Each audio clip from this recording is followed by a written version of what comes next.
very special guest. This is Christian, and he works here at Rythmia, and more specifically works with the Breathwork, or the Breath of Life. So, Christian, please take the time to introduce yourself. Thanks, Christian Minson. I'm the director of the Breathwork program here at Rythmia Life Advancement Center. I've been that for the last 2 years. I am a transformational breath facilitator, senior trainer with the Transformational Breath Foundation for the last 12 years. Prior to that, I was a monk for 10 years of my life. Wow. In a spiritual order, a yogic or meditative order with the spiritual master Paramahansa Yogananda. Wow. And, so those are kind of my credentials, I would say. Yeah. So where were you living then when you were a monk? Los Angeles. Oh, cool. I was an LA monk. Awesome. And so what brought you to Rythmia? Well, what originally brought me to Rythmia was the fact that Rythmia, the two cornerstones of Rythmia are plant medicine and breathwork. And it's the only retreat I know in the whole entire world that holds breathwork in such high esteem. So when they had somebody here doing the breathwork 2 years ago, and they got in a little motor scooter accident, and they needed a substitute breathworker, and they didn't just grab anybody, somebody from yoga who knows how to breathe or whatever, but they wanted somebody with breathwork skills and credentials. And so I was in the small circle that this person was in. So they called me up. I came and substituted for just under a month. And in that time, Jerry, our CEO, got to know me and asked me at the end of the month, he said, "I like the way you work. Do you want a job?" And I said, "Let me think about it." Yes. Amazing. And so then you've been here ever since? I've been here, well, that was, like I said, that was February of 2017. It took all the way until November of 2017 to actually get here, but since then I've been here. Amazing. Living the beautiful Costa Rica life. Puerto Rico. Yes. So what can you tell us about breathwork for those out there who may know nothing about it? Your breath is the most powerful tool that you were born with, and most of us have no idea of how powerful it is because we've learned to breathe dysfunctionally in our lives. We breathe it. By and large, people breathe at 20% or less of their capacity. So if you think something that has such power and you're only accessing 20% of that power, well, you're not going to feel all of the effects that the breathwork could bring you. Yeah. So breathwork itself is really designed to get us to maximize our breathing efforts and breathe more oxygen, get more prana or life force energy flowing within us, and getting more into like 70, 80, 90% of our capacity on a regular breath. And this starts to activate the power and the energy that breathwork holds for us. Amazing. So tell us more about that power. What can breathwork do for people? Our breath is the confluence of the multiple dimensions of our being: physical, emotional, mental, and spiritual dimensions. The breath it connects all those dimensions, and so it has effects on all those dimensions of our being. Physically, oxygen is our #1 energy source, so as we learn to breathe more oxygen, we're actually more energized. Our brain thinks clearer, our muscles in our body is more resilient and full of energy. We can accomplish more. We usually sleep better. Life is more balanced. So that's on a physical level. Emotionally, our breath and our emotions have an intimate link. When we have an emotion, we actually have a corresponding breath pattern that goes along with that emotion. And I usually generalize to say that the emotions we don't like fear, anxiety, stress, sadness, usually come with a shallower or more rapid breath pattern, or you might find yourself holding your breath altogether. Yeah. And so those emotions will induce this breath pattern, but the reverse is true as well. That breath pattern can induce those emotions. And what we find today when people are experiencing, say, chronic stress, chronic anxiety, is that they've habituated themselves to a breath pattern that's reinforcing this emotion. And so you might feel anxious or stressed even though there's nothing in your physical environment that's really prompting you to feel that way. Yeah. So then the emotions that we do like, love, joy, peace, well-being, those come with usually a deeper, more relaxed, and more fluid breath pattern. The technique that I teach really emulates that kind of breath. So it induces those feelings in you and starts to integrate the negative energy or the darker energy of those lower vibration emotions. Wow. And then, of course, the spiritual dimension, which is my favorite dimension. You know, our breath. What we're truly trying to do here is get an abundant amount of life force energy into our body. Life force energy, otherwise known as prana to many people out there, yoga world or otherwise. Prana is just a Sanskrit term that means life force energy.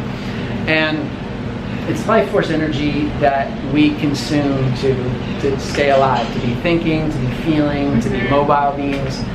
So the food we eat, you know, we think we're getting vitamins and minerals and proteins and fats and all that, but those are just at a more subtle level life force energy in a different form. The fluids we drink are life force energy. So the air we breathe as well, oxygen carries this prana or life force energy. It just so happens in all of the elements, oxygen has the most abundance of life force energy, and it's the most easy to distill or extract from that. So as we learn once again, as we're breathing in a way that brings more oxygen into our body, we're bringing more life force energy into our body, and therefore we're connecting with that deeper spiritual dimension of our being. The results being that as we get more connected to that spiritual beingness, we tend to operate more intuitively. Our intuitive sensibilities come online, so we're guided by how we feel, and we're making better choices by that gut feeling. Our creativity tends to fire on all cylinders. This energy, this life force energy, is the energy of creation itself. So as we bring more of it into us, we become more creative, our creative sensibilities.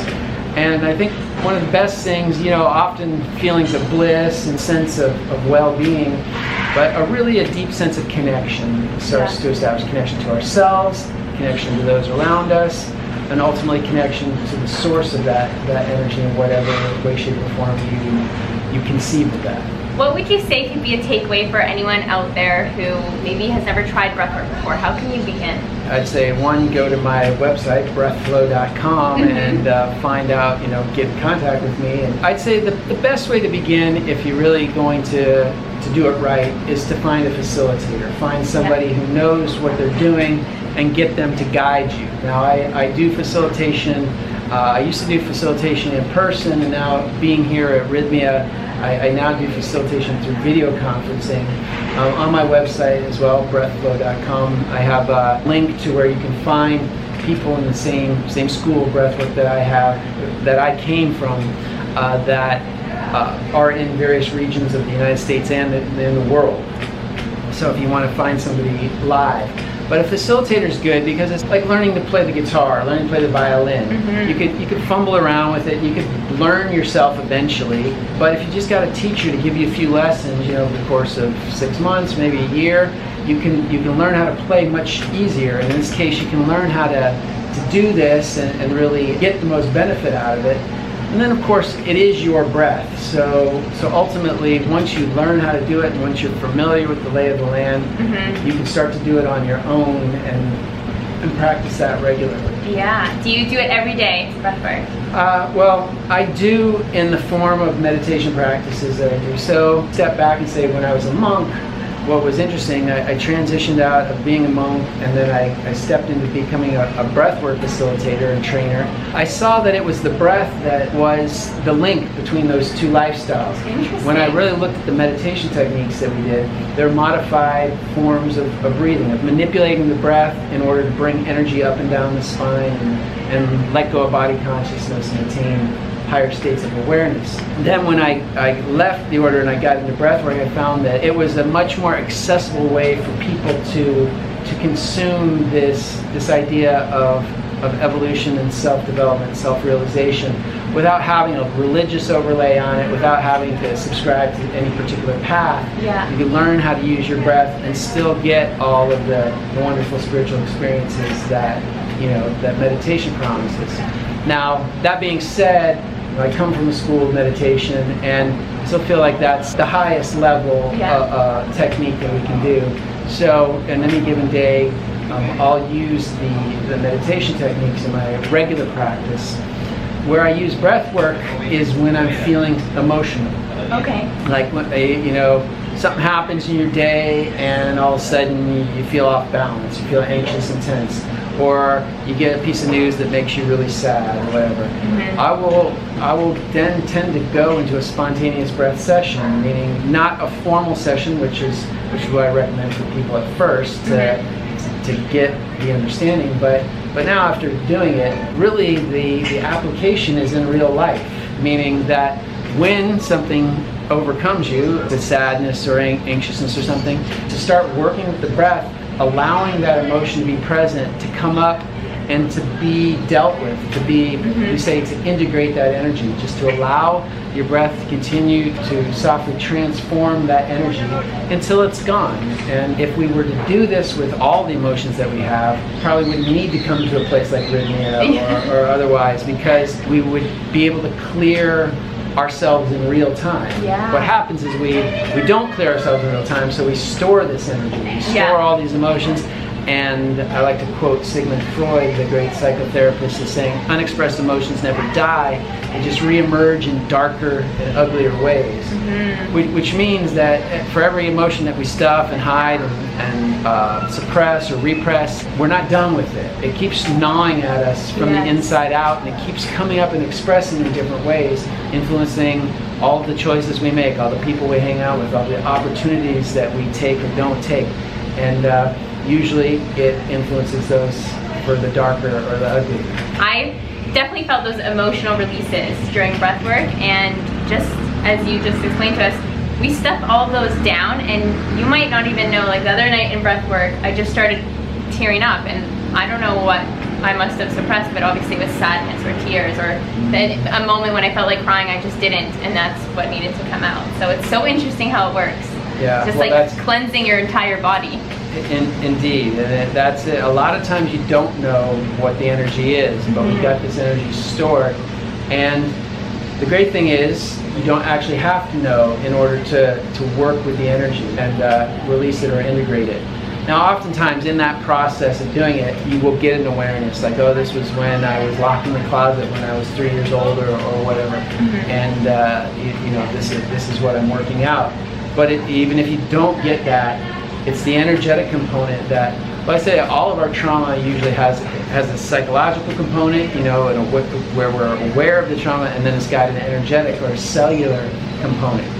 And what we've largely done in our society and our culture is we address the psychological component. We see a psychologist, we work with our mind to get over, say you had a car accident, and every time you get in a car now, you're tense and you're scared, right? So you go to a psychologist, you learn to be okay mentally with getting in a car, being in traffic, all this kind of stuff. But your cells are still on edge. Your cells are still holding the energy of that experience. And until that's addressed, you still won't feel fully comfortable. You may be mentally okay with it and be like, all right, I can do this, but you get in and you're still tense or apprehensive. So the breath work really comes in and works on that energetic level to clear the energetic component so that you can actually then, in this particular example, get back in the car and be relaxed once again, and not have a reoccurrence or a reenactment of that trauma that caused you to be tense in the first place. Yeah, incredible. Well, thank you so much, Christian. I really appreciate you sharing with all of us today. And Christian's information and website will be linked down below for you guys to check out, as well as Rythmia, where you can come have a session with the master. That's right. Thank you so much for watching, and I'll see you again very soon. Bye!